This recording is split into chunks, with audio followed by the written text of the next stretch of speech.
Hello, dear fans. I hope that you're doing well. This is the second video, the second lesson about syllable in English, and we shall start with a revision of the previous video lesson, which is lesson 1 about syllable. The definition here: a syllable is one or more letters representing a unit of spoken language. Spoken means about pronouncing. Okay, about pronunciation of the phonetics or the sounds of the word, consisting of a single uninterrupted sound. Uninterrupted, so the syllable is not interrupted by another vowel. And a syllable is made up of either a single vowel sound, for example, the word ear or air or I, one vowel, and it represents a syllable. It forms a syllable in its own. Or it's a combination of a vowel and consonants, before or after. And as we know that the syllable that stands alone is called a monosyllable, but a word containing two or more syllables is called a polysyllable. If we move to the second point here we have, which is Onset-Rime Theory. What is this theory about? Okay, linguists have focused on absolute restrictions concerning which phonemes may occupy which slots of the syllable. We know that consonants occupy the margins of the syllable. And phonologists have observed that there is a significant connection between the vowel and the following consonant, which is we name the coda, with certain vowel coda combinations being more frequent than expected by chance. In contrast, they haven't found significant associations between the initial consonant, which is the onset, and the vowel, we call the peak or the nucleus. These findings support the idea that English combination CVC syllables are composed of an onset and a rhyme. What's rhyme? Is the vowel coda. That's the rhyme. A vowel and the coda, they form a rhyme. And this is the reason why the Onset-Rime Theory has been accepted and used up to the recent day. Linguists have often observed absolute restrictions in the patterning of phonemes in syllables. For example, it's often noted that the ha can occur only at the start of an English syllable, but not at the end. And we shall talk about this later on. And the ng sound, can only occur at the end. Okay, and we shall talk about this later on. And now we come to the point which is about open and closed syllables. Actually, there are 6 types of syllables: closed syllables, open syllables, silent E syllables, vowel combinations syllables, vowel plus rah syllables, and the last one is the consonant plus L plus E syllables. But on this series of lessons, we're gonna focus on the open and syllables and closed syllables. Okay, and we have introduced that what's the open syllable that has only one vowel, and that vowel is long and it's not followed by a consonant, and the closed syllable has a short vowel and it is followed by a consonant. So this is for revision. If you need more information, you can go back to the previous lesson about syllables, and you can get what you want about the open syllable or the onset theory or the syllable definition. Okay, let's move on to our lesson now. We will start it with this question: Why is nucleus or the peak grouped with coda to form a rhyme or the rhyme? Why the peak or the nucleus is not grouped with the onset? Actually, we have three theories, and probably none of us has asked himself or herself why we have the onset and rhyme, not something else. We will have these three theories. Actually, they exist, but most of us don't know about them. The first one is the onset rhyme, which illustrates the onset-rime theory, where the vowel groups with the coda to form a constituent we call the rhyme. The second one is the flat theory, where the vowel groups with neither the onset nor the coda.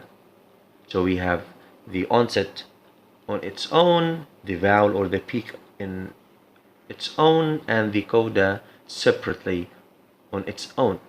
So no one groups with the other. That's the flat theory. The last one is the Body-Coda. So we now know that the onset is grouped with the vowel. Yes, here we have the vowel is grouped with the onset to form this constituent called body. And more recently, some phonologists have claimed that the components of the syllable are units of weight, and they called those units moras, M-O-R-A-S. And they say that basic mora theory always has the vowel in the first mora and the coda in the second, with the complication that a long vowel is considered to be in both moras. For example, the word keep. For the mora, they say that this is the syllable, which is the onset is connected with the peak, and the peak is connected with the coda. So for the word keep, they say ka is the onset and e is the peak, of course, but they say that the first mora is the ka e, and the second mora is the vowel on its own, and then the third mora is the e, the length of the vowel and the coda. It's preferable if you just search and surf the internet for more information about this. Okay, let's move now to let's say the next slide. Actually, I'm using PowerPoint. Okay, let's move on. Okay, so we start now syllable structure, and we have a definition here. It's very important, which is about phonotactics. What is phonotactics? Phonotactics studies the possible phoneme combination of a language. So if we have like certain sounds that can occur after each other, one after the other, or one before the other, all of these points or ideas are studied in phonotactics. If we say that, okay, this sound can come after this, can go before that, can do this and that, that's about phonotactics. Okay, so these are the rules and restrictions. So we have freedoms and restrictions, okay, concerning the way in which syllables can be created. Therefore, the phoneme sequences a language allows are a systematic and predictable part of its structure. Systematic because we can say this can be, this cannot. Predictable because we have rules and we have restrictions. If we do not have rules and we do not have restrictions, we cannot predict. Okay, now for example, if I like leave a space and I ask you to write a sound in the space, to fill in the gap with a sound, and the sound after the gap is the sound nah, what do you think goes before the nah sound? Because we have rules. Nothing goes before the nah sound in the beginning of a syllable except the sah sound. So okay, so we predict that there's a sah sound before the nah. We do not have other consonants preceding the nasals in English except the sah. Okay, that's why we say it's predictable and systematic. And as we can see that here we have nucleus, onset, and coda, and we know that the nucleus is the center of the syllable. No syllable without nucleus, no syllable without peak. And we've said earlier that onset and coda are the margins. So, and they are optional. So sometimes we have them, sometimes we don't. Okay? And in the onset and coda, we have restrictions. We cannot just put a sound or group of sounds and we say that that's the onset and that's the coda. And I just like put the number that I want. No. Because we have rules, we have restrictions, we have system in here. Okay, so how many consonants can we have in onset? Yes, 3 consonants only, that's all, no more. But can be less, can be 0 onset. But we cannot have more than 3 consonants in the onset in English. In English we say, okay? Other languages maybe, there's more. What about the coda? How many consonants can be there? No more than 4. Yes, no more than 4. But can be less, can be 0 coda. Okay, so now we found ourselves moving to the next point, which is the cluster constraints, which is the we say phonemic constraints or the phonotactic constraints, the restrictions that these restrictions tell us, okay, you can do this, but this cannot be done. We know that all languages build their words from a finite set of phonemic units. And it's also true that in all languages there are constraints on the way in which these phonemes can be arranged to form syllables. These constraints, as we are going to study, are known as phonotactic or phoneme sequence constraints. And they limit the number of syllables. We cannot have as many syllables as we can. We cannot have many consonants as we like because we have restrictions in there. Okay, let's have an example in here. Some simple examples of phonotactic constraints in English. Let's say 3 consonant clusters. Okay, at the beginning of the word, which is the onset, we have, for example, the word sprint. We have the sah, tah, ra, and int. Okay, that can be done. I'll go back now and I say nasal consonants cannot occur at the second consonant in a word, okay, unless the first consonant is sah. There's no bnah or pn. No. Even, for example, now we know that the word no, I know, which we see that the K here is silent. Why? Because we have the second sound, the second consonant in the onset is what? Yes, it is nasal. So the K here is silent. Okay, that's the cluster constraints. And for example, we cannot end the coda with the ha sound. In English, we do not have that. In Arabic, maybe, and there is actually. But in English, we do not have ha at the end of a syllable. Those are started in or by phonotactics and ruled or governed by the cluster constraints. And we have the maximal onset principle, that no more than 3, and the maximal coda principle, which is no more than 4. Now the other point, which is arbitrary sorry arbitrary phonotactic constraints. It means that other combinations can be produced by English speakers, but these combinations do not exist in English.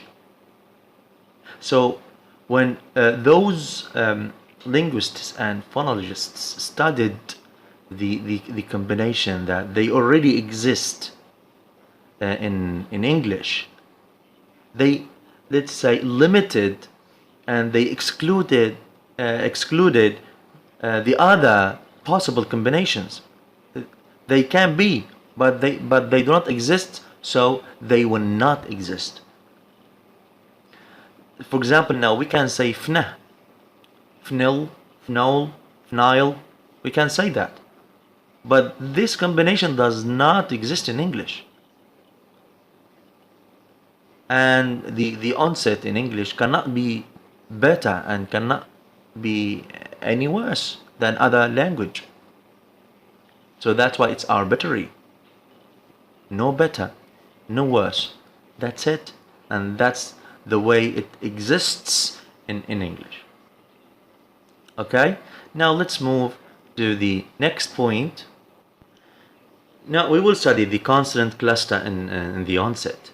We said that we can have no more than 3 consonants, and these consonants are going to be organized: initial consonant, pre-initial consonant, and post-initial consonant.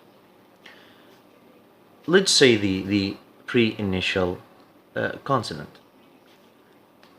It's only one sound, which is the sah, which is here. It's pre-initial. So sah is pre-initial, and what's after the sah is initial. Except the lah, wa, ya, and ra. When we have the sah followed by lah or wa and ya and ra or ra, not all together, of course, we cannot say that sah always is the pre-initial sound. We cannot always say that. We will know later on. But let's say some other sound. For example, we say speak. So the pah here is initial, and the sah is pre-initial. Okay, so if we have another example and we say school, yeah, school. So the kah here is pre-initial, and the sah is initial.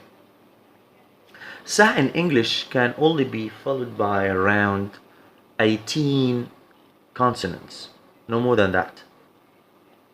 Okay, but what if there's another group that we need to study, which is like when this group take something we call the post-initial. So if we have an initial, which is plus approximant. What's the approximant? Okay, very good. The approximant are, or the approximants are, the la, the wa, the ya, and the ra. When we have these consonants come as second consonant in the syllable, or in the onset, sorry, in the onset, the sound before these consonants is called initial. For example, black, and we will have examples later on. Black, so we have ba and la here. So the ba is initial and the la is post-initial. So these approximants always take the position or the name or the slot of post-initial. We will know that in deep if we practice and move on to the next slide in here. As you can see, we have like different words in here. Okay, for example, the word pin, there's 0 pre-initial, 0 post-initial, and we have only one consonant. Spin, we said the sp always takes the pre-initial and the consonant after takes the initial, and we have 0 post-initial. Black, we have 0 pre-initial and we have initial bah and the post-initial la. Why we have 0 pre-initial? Why we don't say bah is the pre-initial? No, because we have the second sound, which is the la, is post-initial, so we have initial. We move on. Say we have 0 pre-initial and sa as initial, post-initial is 0. Stay, the sa is pre-initial and the ta is initial, 0 post-initial. Stray, we have now the maximal onset structure, which is 3 consonants. The sa is pre-initial and ta is initial, and the ra is the post-initial, and it's approximate as we know. All right, we move down. Now we have the sa and an approximate sound. That's the combination that I'd like you to know and understand. Okay, now it's optional whether you like to say that the sa is the pre-initial and the approximate is the initial, or you can say that the sa is the initial and the la is post-initial, as you can see now. You can now pause the video and see how I organize these words: slim, sway, and sew. You figure out that the sa and the approximate can be the initial, the way you like it, okay? Or you can put the sa in the pre-initial or the approximate in the post-initial. Now we will see the only possible consonants that can occur in the onset. Only these. You can pause the video as well and write them. What can occur and what can't. Only 3 consonants in a row. Okay. Now let's move to the consonant cluster in coda. We have the maximal coda principle says we can only have 4 consonants, no more, but less is possible, and sometimes we have 0 coda. But we have to know something before we start. I'd like to be sure that you know the free morpheme and the bound morpheme, that the free morpheme is the root or the base or the stem of a word. Okay, we're not discussing what is the difference among these terms, and the bound morpheme is the affix that we add to the beginning of the word or the end of the word. And we know that the bound morpheme cannot stand alone to give a meaning or to carry a meaning unless it is attached to the beginning or to the end of a word, and then it can give a meaning. Okay, for example, the ed of the past, ed has no meaning on its own, but when I say wanted, so ed means the past, so we have another word and a different meaning. Okay, when we have the only one vowel and there is a consonant after this vowel, this consonant cannot be ha, wa, nor ya. There is no vowel followed only by ha or wa nor ya.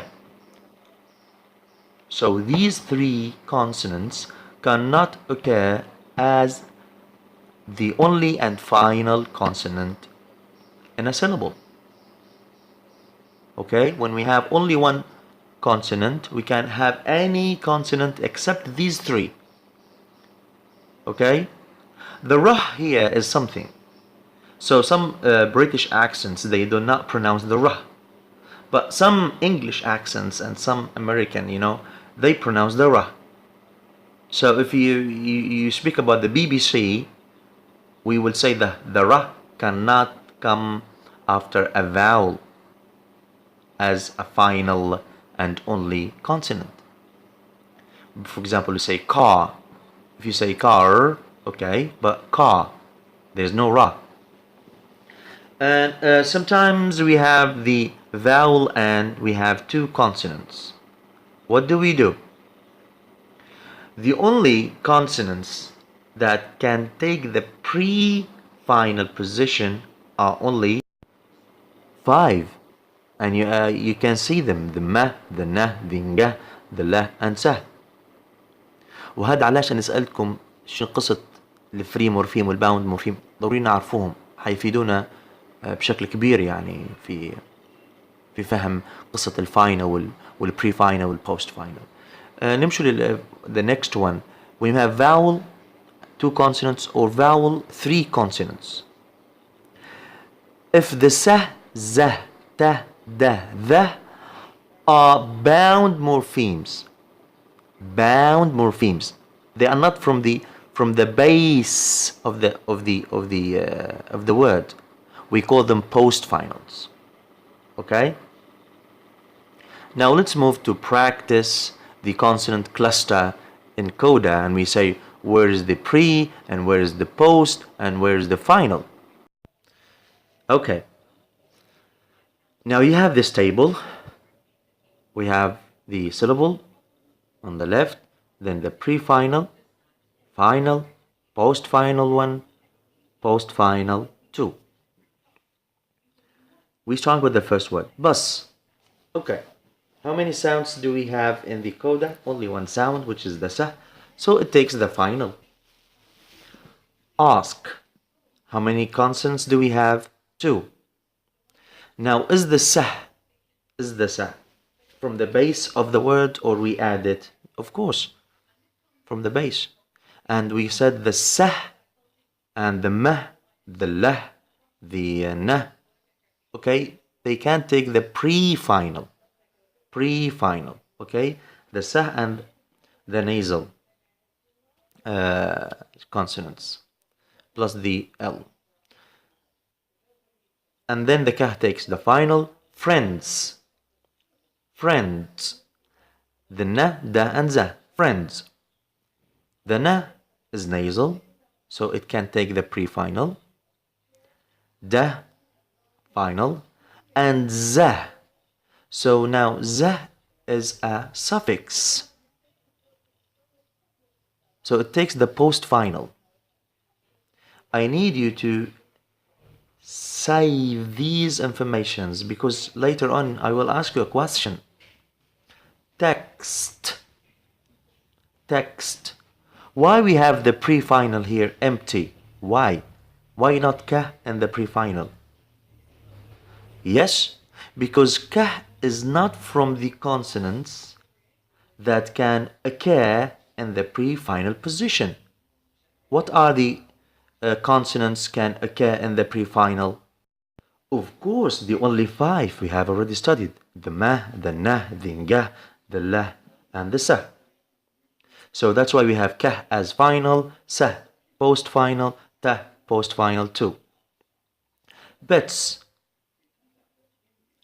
Ta is final and the sa is post-final.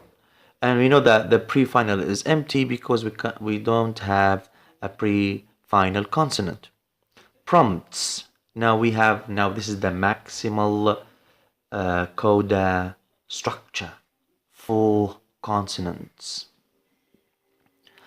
We will have the ma as pre-final because now ma is one of the consonants that can occur in the pre-final slot. Okay? That's why we say pre-final. If we do not have a pre-final consonant or the consonant that can occur at the pre-final position, we do not put it. Okay, so meh is pre-final, peh is final, now teh is post-final one, and the sa is post-final two. What about this one? Texts. How many consonants do we have in the coda? We have 4. Can you now just think of how to organize them? The pre-final, the final, the post-final one, the post-final two? I will give you time. Now I need you to pause the video and play it when you have finished this exercise, okay? Just write which consonant is the pre-final, the final, the post-final one, and the post-final two. Great. So now let's answer together. So what's the pre-final? Is it the kah? But you know kah cannot be in a pre-final position. So kah is final, sah is post-final 1, tah is post-final 2, and the sa is post-final 3. Why? Because we do not have a consonant that can occur in the pre-final position. That's why sometimes we have post-final 3. Okay? And this is the end of the lesson. I am sorry لأن الفيديو طويل شوية، لكن المعلومات هذه اللي موجودة في الفيديو راح عن طريق بحث لأني قاعد طالب ماجستير، فإن شاء الله تكون وفقت وكان الفيديو مفيد بالنسبة لكم. الدرس القادم حيكون على Syllable division and how do we divide it. الموعد القادم إن شاء الله تكونوا في صحة وأمان. السلام عليكم.